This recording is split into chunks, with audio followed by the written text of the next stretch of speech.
Los estudios experimentales se refieren a aquellos en los que el equipo investigador es el que controla el factor de estudio. ¿Esto a qué se refiere?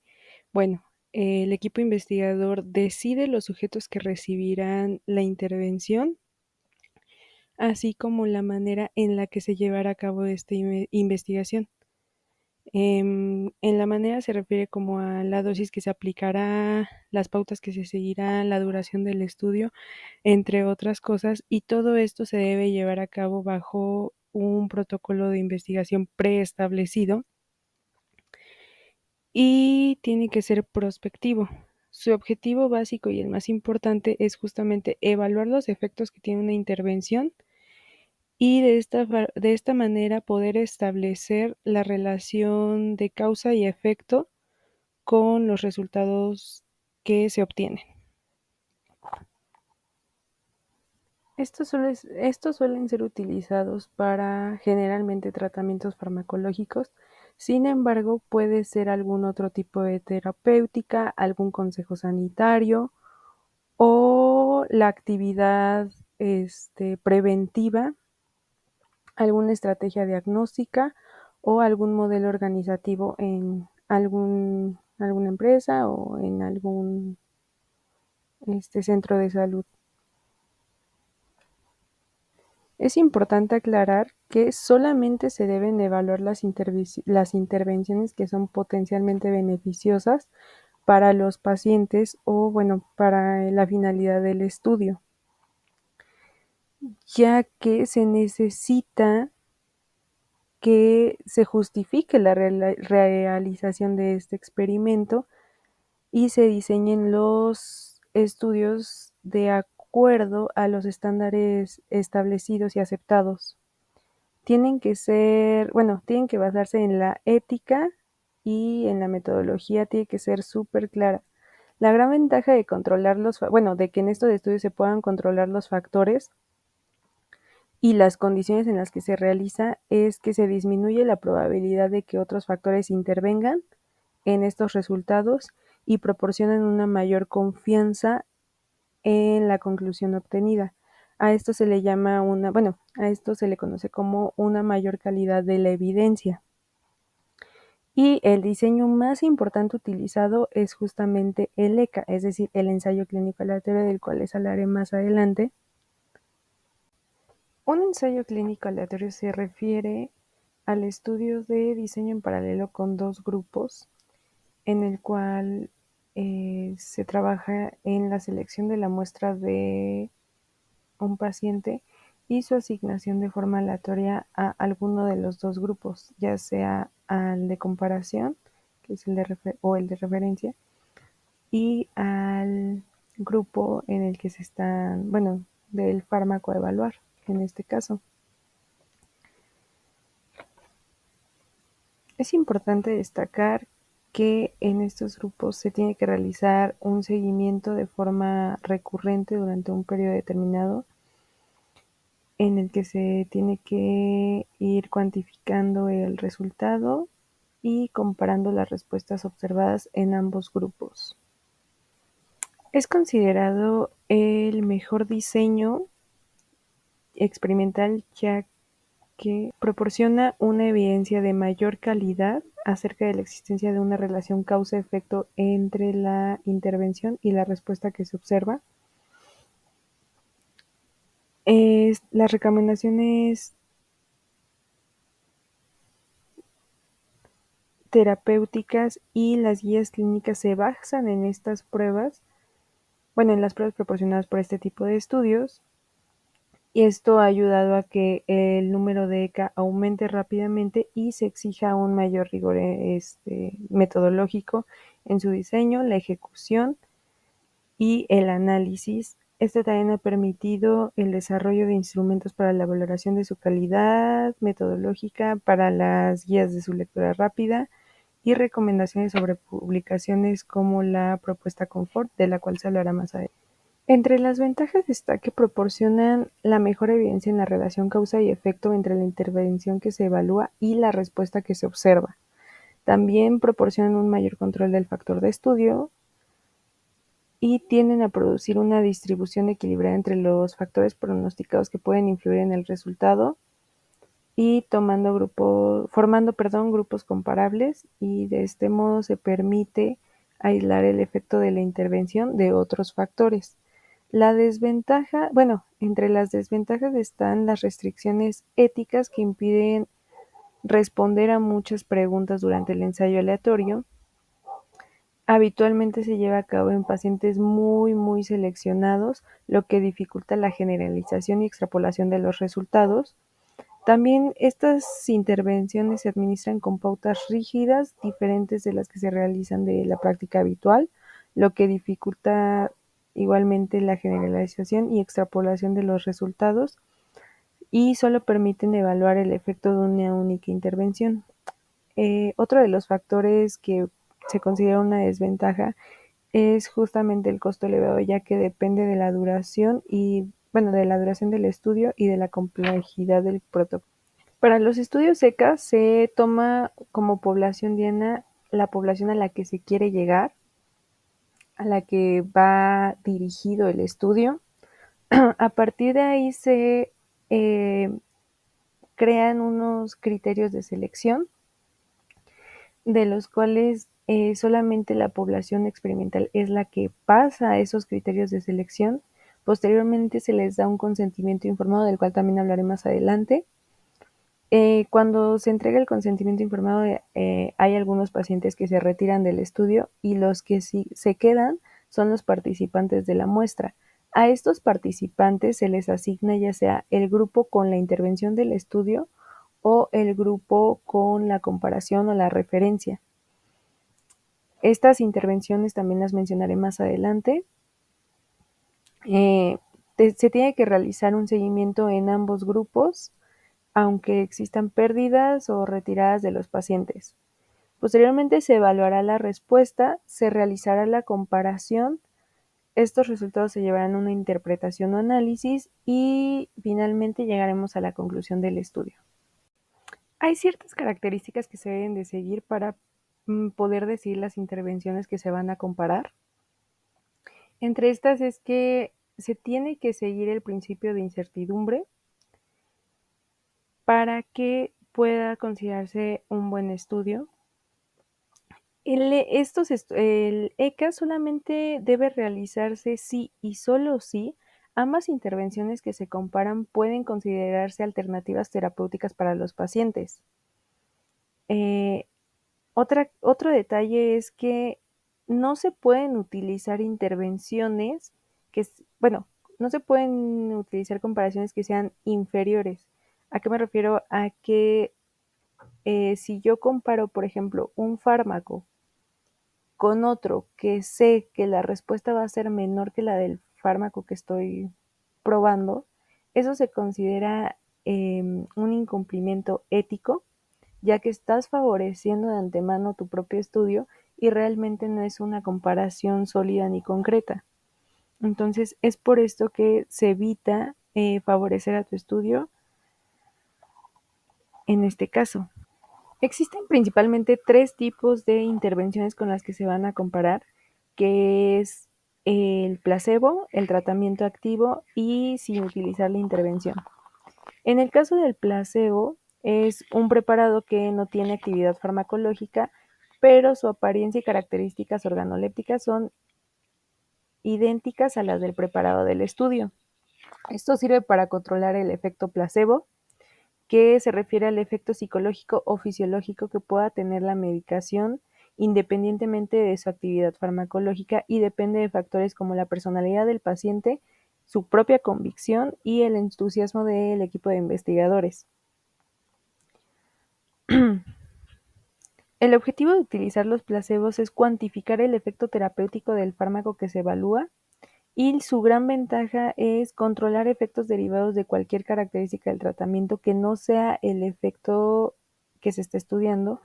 Incluso se pueden evaluar algunos efectos secundarios al utilizar el placebo.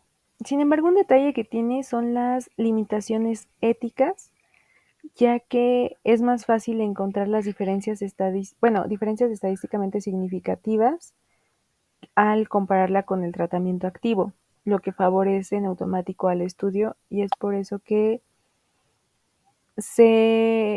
su uso no es apropiado en situaciones que supongan una amenaza vital o dispongan de alguna intervención eficaz. El segundo es el uso de un tratamiento activo. ¿Esto a qué se refiere? Es a compararlo con otro fármaco que tenga la misma finalidad para demostrar que el fármaco el fármaco que está bajo investigación puede tener algún mejor efecto. El único detalle es que se tiene que presentar, se tiene que prestar muchísima atención a la dosis, la pauta y la duración de su administración para mantener el principio de incertidumbre y no favorecer al fármaco que se está investigando. También otro detalle es que la dificultad de hacer esto es que en ocasiones existe un amplio arsenal terapéutico, lo que hace difícil la selección del fármaco. Y por último, en algunos estudios se opta por simplemente no hacer ninguna intervención, es decir, no se les va a brindar a los pacientes ni el placebo ni un tratamiento activo, sino simplemente se van a dar los cuidados habituales. Esto se conoce como usual care y es solamente para hacer la comparación del control y ver algunos efectos. Para poder elegir esto debemos definir si se está realizando un estudio de superioridad. ¿Esto qué quiere decir? Que se está tratando de demostrar que el fármaco o el tratamiento en cuestión a evaluar es mejor que otros tratamientos existentes. También están los estudios de no inferioridad. ¿Esto qué quiere decir? Que simple y sencillamente no es peor que otros tratamientos. O si se está haciendo un estudio de equivalencia, es decir, si ambos tratamientos son iguales. Sin embargo, cuando se trata de esto se busca demostrar que el tratamiento a evaluar tiene algún beneficio sobre otros tratamientos. La definición de la variable de respuesta se refiere a la elección de variable que se utilizará para evaluar la eficacia del tratamiento, eh, la cuantificación de sus efectos y la comparación con el grupo de referencia, ya que esto nos permitirá establecer la relevancia clínica de los resultados obtenidos. Es importante tener en cuenta la importancia del interés de los pacientes, es decir, que buscan los pacientes una mejor calidad de vida, una recuperación de alguna capacidad funcional, y muchas veces los estudios solamente se basan como en obtener resultados sin importar los efectos que pueden tener para los pacientes, que probablemente podrían no ser lo mejor para mantener una buena calidad de vida, o probablemente va a afectar alguna capacidad funcional. Entonces es muy, muy importante tener en cuenta estos aspectos a la hora de definir una variable de respuesta.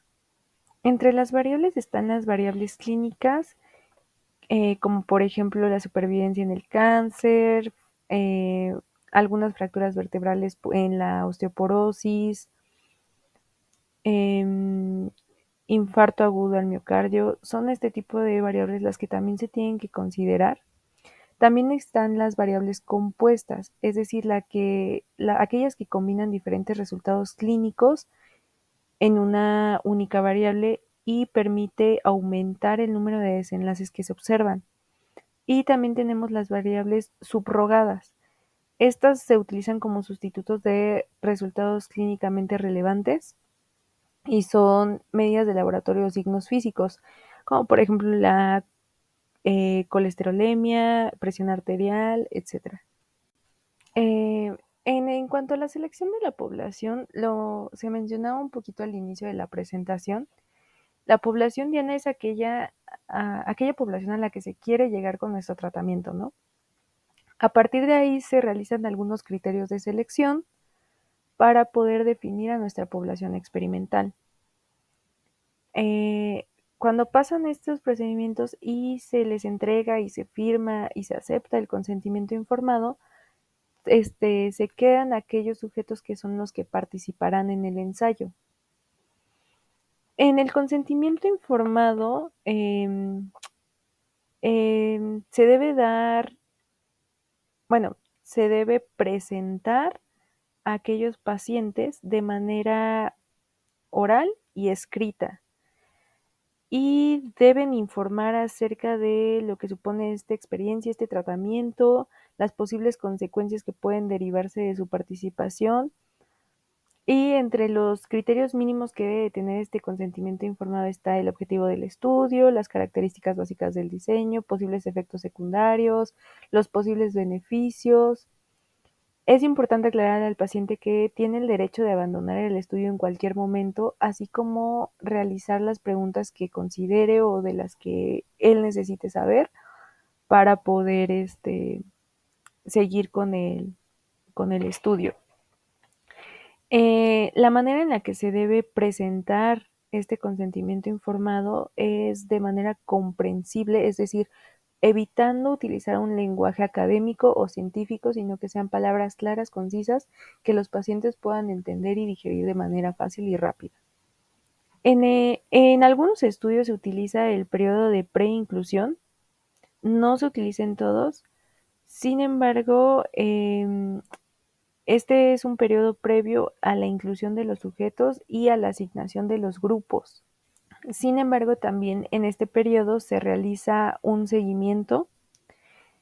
Por ejemplo, en algunos casos, después de obtener el consentimiento, a todos los individuos se les da un placebo y durante este periodo se realiza el seguimiento de los resultados para que los seleccionados sean esta vez los que se asignen a los grupos de estudio.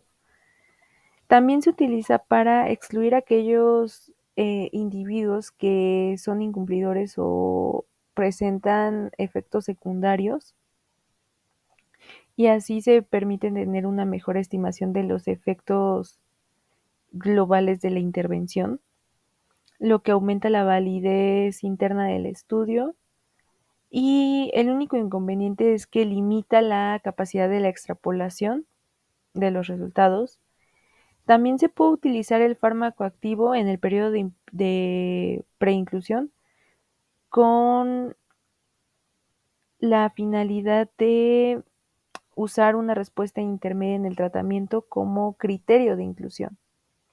Otro de los motivos por los que se usa es justamente también para poder seleccionar aquellos sujetos que cumplen con el tratamiento y las pautas prescritas y obtener una observación basal válida y consistente antes de la asignación aleatoria a los grupos.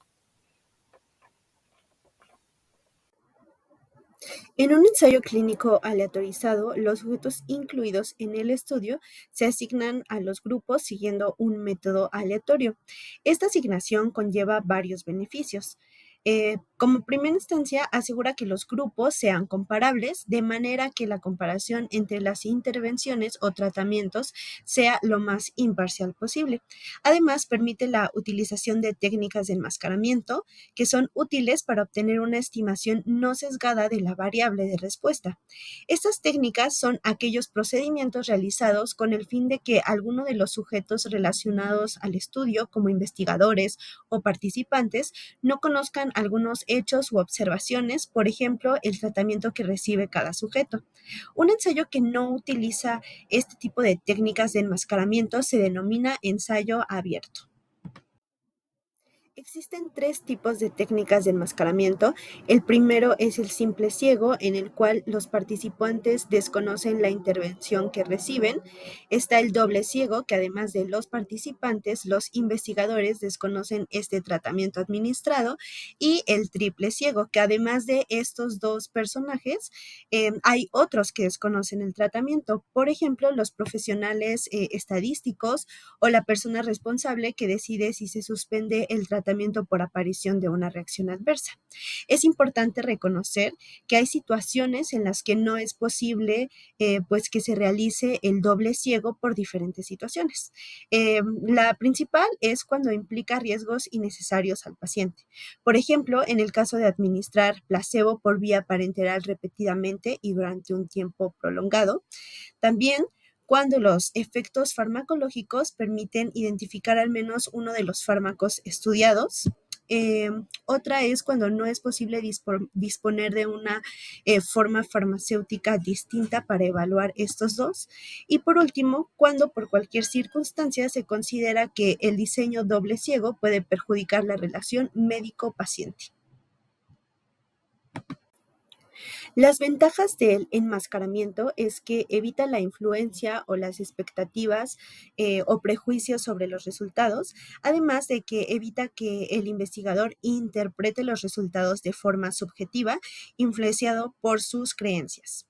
Por la parte de las desventajas o limitaciones, tenemos que el ciego se puede romper cuando se presentan dos fármacos idénticos y uno de ellos tiene una toxicidad y efectos secundarios distintos y evidentes. Se debe realizar el seguimiento de los sujetos, es decir, estarlos monitorizando a lo largo de todo el estudio. Y una herramienta muy útil es el diagrama de flujo consort, que resume visualmente todo el proceso. Se utiliza para representar cómo se distribuyeron y siguieron los pacientes en un ensayo clínico aleatorizado. Nos permite ver de forma clara cuántos pacientes fueron evaluados, cuántos se excluyeron, cómo se asignaron, cuántos completaron la intervención y finalmente cuántos fueron incluidos en el análisis. Tenemos dos estrategias de análisis. La primera es el análisis de casos válidos, en donde se considera exclusivamente a los sujetos de cada uno de los grupos que cumplieron con el protocolo de ensayo, que recibieron el tratamiento asignado y que finalizaron el seguimiento del estudio. Por otra parte, tenemos el análisis por intención a tratar, que incluye a todos los pacientes asignados a cada grupo, sin importar si terminaron el tratamiento o no. Y esto refleja mejor la realidad clínica, porque en la práctica no todos los pacientes siguen el tratamiento al pie de la letra. Además, permite mantener la aleatorización original y es más difícil que la nueva intervención salga favorecida por error o por sesgo. La finalización anticipada es cuando la decisión por un grupo de expertos se toma para terminar el estudio antes de lo previsto. Es cuando se tienen resultados suficientemente claros. Se hace por razones éticas, ya que no sería ético continuar administrando un tratamiento menos eficaz o más perjudicial a un grupo de sujetos. Estos motivos se pueden clasificar por tres razones: por datos generados, por cuestiones relativas al propio desarrollo del ensayo y por datos de fuentes externas. Algunos ejemplos de por datos generados son por evidencia inequívoca, número muy alto de efectos secundarios o ausencia de tendencias y de probabilidad razonable que demuestren beneficios. Algunos ejemplos por cuestiones relativas al propio desarrollo del ensayo son insuficiente reclutamiento de pacientes, mal cumplimiento de tratamiento o insuficientes recursos financieros. Por último, por datos de fuentes externas pueden ser debido a nuevos desarrollos que dejen obsoleto el seguimiento terapéutico objeto del ensayo.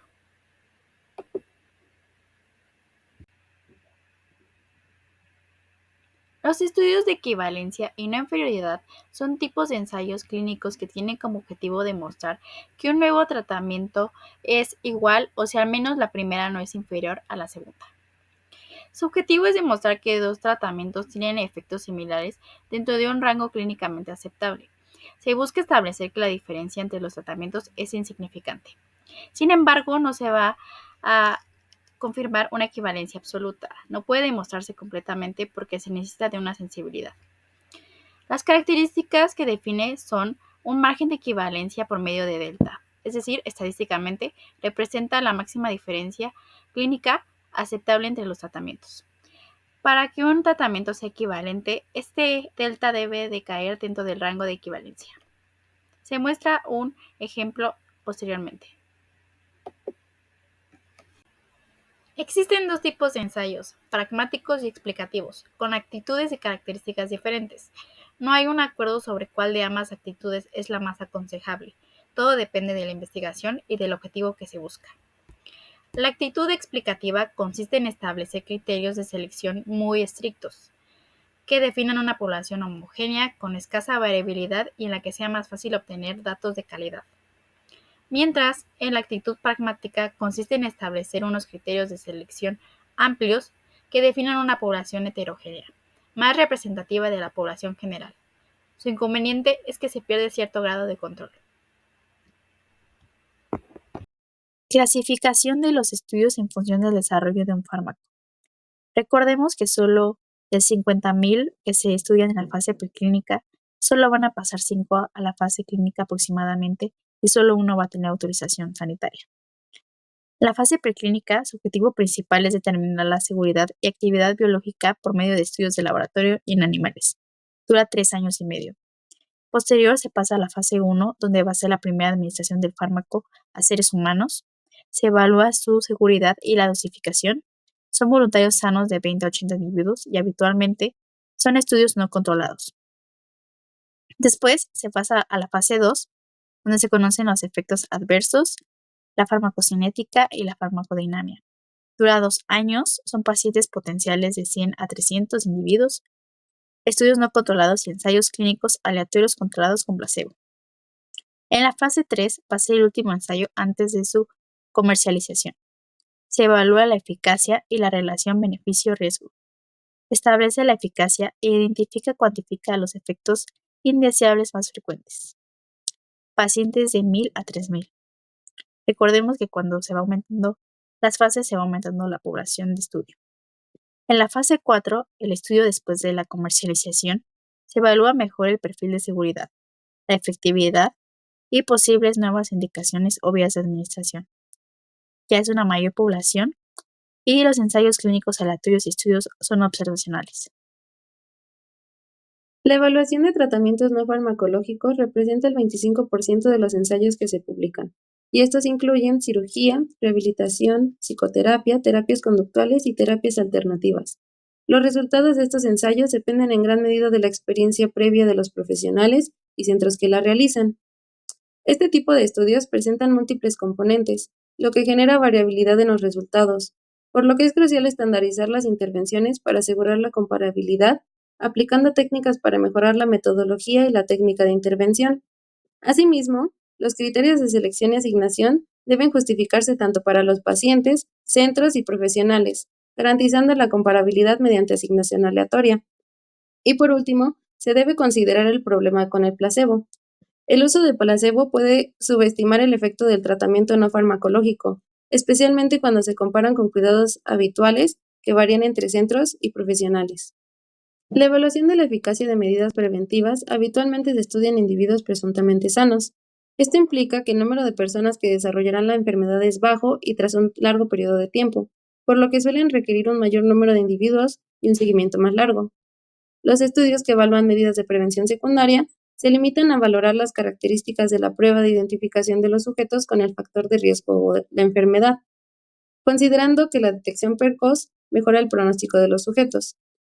Sin embargo, en muchas ocasiones se ha demostrado que si bien la intervención es eficaz para controlar el factor de riesgo, no siempre mejora el pronóstico del sujeto. Además de las limitaciones inherentes a los estudios observacionales cuando se evalúan actividades preventivas, hay que tener en cuenta 3 posibles riesgos específicos. En primer lugar, el sesgo de participación. En este, las personas que aceptan y reciben una medida preventiva suelen gozar de mejor salud que aquellas que la rechazan o no tienen acceso a ella, por lo que se puede concluir un mejor resultado en quienes aceptan la medida preventiva. En segundo lugar, el sesgo por adelanto en el diagnóstico. En este, el problema de salud puede ser detectado a través de la realización de una actividad preventiva antes del momento en el que lo habría sido si se hubiera dejado su evolución natural. Este diagnóstico anticipado puede aparentar una mejora en la supervivencia sin mejorar el pronóstico real. Y por último, el sesgo de duración de la enfermedad. Este puede producirse porque el cribado tiene mayor posibilidad de detectar los casos de progresión más lenta y que quizás sean menos graves y tengan mejor pronóstico, ya que su periodo presintomático es más largo. En general, estos tres sesgos se pueden prevenir haciendo un ensayo clínico aleatorizado, ya que este previene los sesgos y asegura grupos comparables para obtener resultados válidos, pues la asignación se lleva de forma aleatoria y lo que hace que se consigan grupos de características similares. La evaluación de la eficacia de pruebas diagnósticas tiene dos principales enfoques. El primero, el enfoque descriptivo, en donde se determina la capacidad de la prueba para distinguir entre sujetos enfermos y sanos, y en ella se compara con un estándar de referencia. El segundo es la evaluación de beneficios y riesgos. Para esto se considera la prueba diagnóstica como una intervención sanitaria. Y además se diseña un ensayo clínico aleatorizado donde se tienen dos grupos distintos. El primero, que utiliza una estrategia diagnóstica con la prueba de estudio, y el segundo, una estrategia alternativa, que sería el grupo de comparación. Y bueno, en este también se necesita un seguimiento para comparar los resultados clínicos en ambos grupos. Cuando la asignación individual a uno de los grupos que se comparan en un ensayo no es posible o no resulta adecuada, se utiliza la asignación por grupos, ya sea por zona geográfica, escuelas, profesionales o centros de salud. Este diseño también es útil cuando se busca evitar la posible contaminación que puede producirse entre las intervenciones al realizarse en un mismo emplazamiento. Estos estudios suelen ser más difíciles de diseñar y ejecutar que los ensayos clínicos aleatorizados habituales y se tienen que tener las siguientes consideraciones. El sesgo de selección si los profesionales reclutan a los pacientes de manera diferente y una menor potencia estadística debido a la dependencia entre los resultados de los pacientes dentro de un mismo grupo, por lo que se tienen que tener las siguientes consideraciones estadísticas. El tamaño de la muestra tiene que ser mayor para asegurar la validez de los resultados y el análisis debe ser agregado. ¿A qué se refiere? A que la unidad de análisis debe de corresponder con la unidad de asignación, no por paciente individual. Y por último, el uso de técnicas de análisis específicas para evitar errores en la interpretación de los resultados. Los ensayos clínicos secuenciales son aquellos en los que el tamaño de la muestra no está predeterminado, sino que dependen de las observaciones que se realizan. Para poder utilizar este tipo de ensayos, es importante que la respuesta deba poder observarse en un tiempo relativamente corto. Y cuando los utilizamos, cuando requerimos monitorizar los datos de estudio, ya sea por temas éticos o económicos, para finalizarlo antes de tiempo si se obtiene suficiente evidencia sobre la superioridad de un tratamiento o la igualdad de ambos, además de que ayudan a evitar la probabilidad de error tipo 1. Los elementos clave para la realización de un diseño secuencial son los siguientes. En primer lugar, un parámetro que exprese la ventaja del tratamiento experimental sobre el control. ¿Qué es esto? Una característica desconocida de la población sobre la cual puedan realizarse hipótesis y de la que puedan obtenerse estimaciones. Además, es importante definir una regla de finalización que nos ayude a establecer la forma en la que la decisión se va a tomar para finalizar el estudio dependiendo de los resultados obtenidos hasta el momento. Para ello, es importante también definir un criterio estadístico, estableciendo un valor crítico prefijado, ya que este nos va a ayudar a saber, a partir de nuestro valor estadístico, si seguir con el ensayo o poder terminarlo. ¿Y cómo vamos a obtener este valor estadístico? Va a ser mediante análisis intermedios, que son los que se realizan a medida que se acumulan los datos. Finalmente, tenemos un método de análisis válido para el diseño específico utilizado, que proporciona un valor de P y una estimación puntual por intervalo. También existe el ensayo clínico factorial. Este va a permitir evaluar dos o más intervenciones en un único estudio.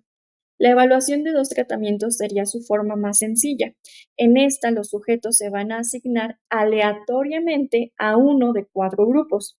El primer grupo va a recibir ambos tratamientos. El segundo y el tercer grupo solamente van a recibir uno de los dos tratamientos. Y el cuarto grupo no va a recibir ningún tratamiento. También puede existir el enmascaramiento. En este caso, cada uno de los últimos 3 grupos que acabo de mencionar debe de recibir un placebo. Estos ensayos clínicos factoriales son útiles para evaluar tratamientos con mecanismos de acción y efectos independientes, es decir, cuando hay una ausencia de interacción. En este caso, el análisis va a consistir en comparar todos los sujetos que han recibido cada uno de los tratamientos con los que no lo han recibido, aunque también se puede evaluar la existencia de una interacción. En este caso, el análisis se debe centrar en determinar los efectos individuales para posteriormente compararlos con el efecto de la combinación. Es decir, si la combinación de A y B produce un efecto mayor a la suma de sus efectos individuales, podemos decir que se trata de una sinergia. En cambio, cuando la combinación de A y B produce un efecto menor a la suma de sus efectos individuales, se trataría de un antagonismo. La desventaja del ensayo clínico factorial es que no es conveniente evaluar más de una hipótesis de forma simultánea cuando se sospecha que una de las intervenciones tiene muchos efectos adversos o es mal tolerada, ya que va a condicionar a un mal tratamiento a un mal cumplimiento y por lo tanto el abandono de los sujetos del estudio.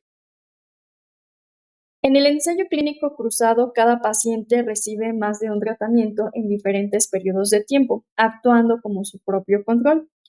En el caso más sencillo de comparación de dos tratamientos, cada individuo es asignado aleatoriamente a un grupo que recibe en un primer periodo una de las dos intervenciones y en el segundo periodo la otra.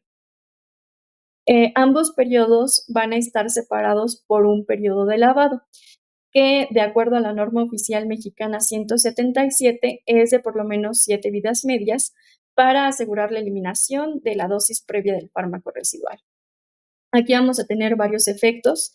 El efecto del tratamiento, que es la diferencia en los resultados clínicos atribuible al tratamiento administrado y que se va a obtener comparando los resultados obtenidos por la intervención A en ambos periodos con los obtenidos por la intervención B.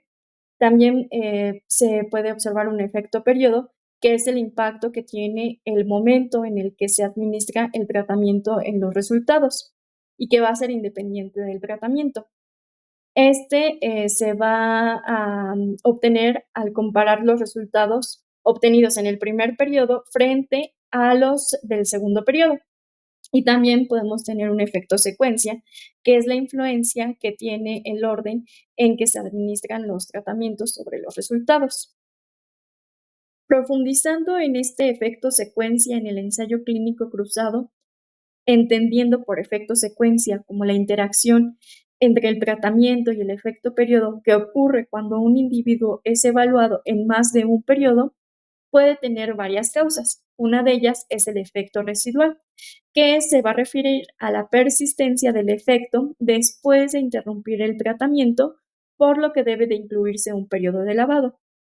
Otra causa serían los efectos psicológicos, así como también el no retorno al estado basal, por ejemplo, cuando en el primer periodo ya se curó la enfermedad, o cuando existe un fuerte efecto periodo, es decir, cuando en el primer periodo han mejorado o empeorado los síntomas.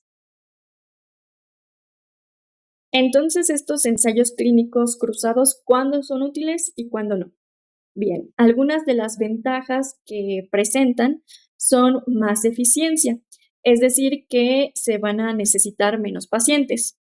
También está la mayor precisión, ya que cada paciente o cada participante va a hacer su propio control, y el uso de pruebas estadísticas para datos apareados, ya que son más potentes.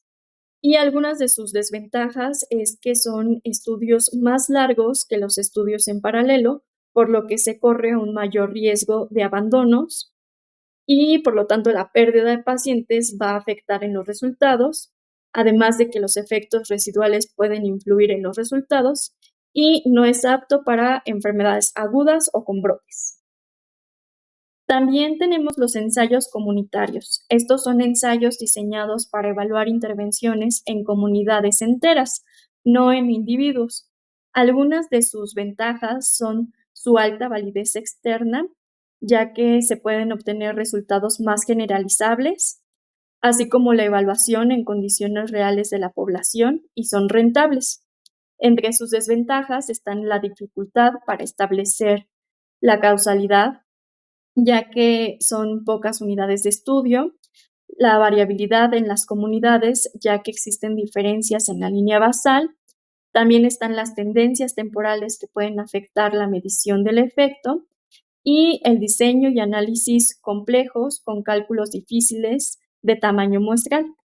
En conclusión, los ensayos comunitarios son útiles para intervenciones de salud pública, pero requieren planificación cuidadosa. Otros diseños experimentales incluyen los ensayos controlados no aleatorios. En estos vamos a tener un grupo control concurrente, pero la asignación de sujetos no es aleatoria. Es decir, se pueden asignar los sujetos de acuerdo a su fecha de nacimiento, al número de historia clínica, etc. Pero van a ser útiles cuando la aleatorización no es posible o no es ética. Sin embargo, van a conllevar un mayor riesgo de sesgo y menor calidad metodológica que los ensayos clínicos aleatorios. Por lo tanto, deben interpretarse con cautela debido a su menor comparabilidad. En resumen, los ensayos experimentales, si tienen un grupo control y su asignación de participantes es aleatoria, se les va a llamar ensayos clínicos aleatorios. Si la asignación de participantes no es aleatoria, vamos a llamarlos ensayos clínicos no aleatorios. Y si desde el inicio no existe un grupo control, van a ser ensayos no controlados.